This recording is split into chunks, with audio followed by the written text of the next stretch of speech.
Let's dive into the shocking downfall of Meghan Markle's Netflix series, With Love. You thought it was all glitz and glam, but the reality is far more dramatic. The second season has been canned, and the reasons are jaw-dropping. Netflix didn't just hit the pause button, they slammed the door shut, and sources suggest it was all due to Meghan's outrageous demands. Executives were left scratching their heads, calling her requests not just unrealistic but downright arrogant. Here's the kicker.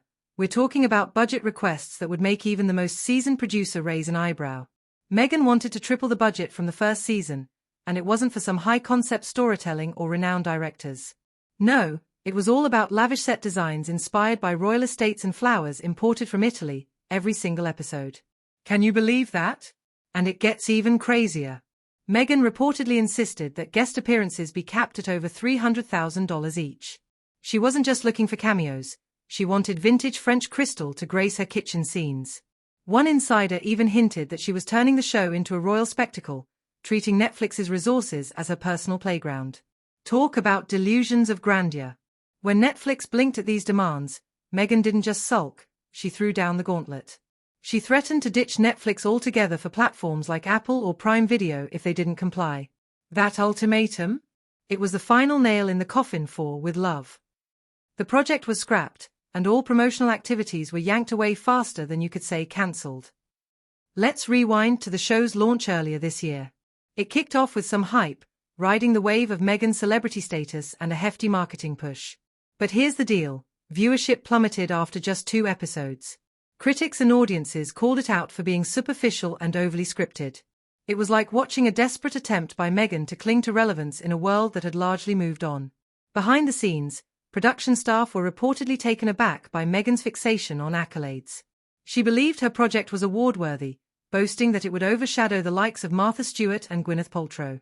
Can you imagine? There were even plans for an episode where she'd draw comparisons between herself and Princess Diana, claiming she was the stronger figure. That's a bold claim, and many found it uncomfortable, almost self-aggrandizing. But wait, it gets even more delusional. Meghan wanted a private awards campaign budget, aiming to send out luxury gift baskets to Emmy judges and host exclusive events in Montecito and London. She even had the audacity to request that Netflix fund a red carpet event. One senior executive simply said it was delusional. Now, let's talk about Prince Harry. He was reportedly absent from the fray, showing minimal involvement in both the first season and the negotiations for the second. His name might be on the production credits, but insiders say he didn't contribute much to the production activities. In fact, when he was nudged to participate in guest scenes, he looked absolutely miserable. So, what does all this mean? Meghan Markle's ambition and desire for control may have backfired spectacularly. Instead of a glamorous continuation, we saw an aggressive clash between her vision and Netflix's reality. This saga serves as a cautionary tale about the pitfalls of fame, ambition, and the high stakes of the entertainment world.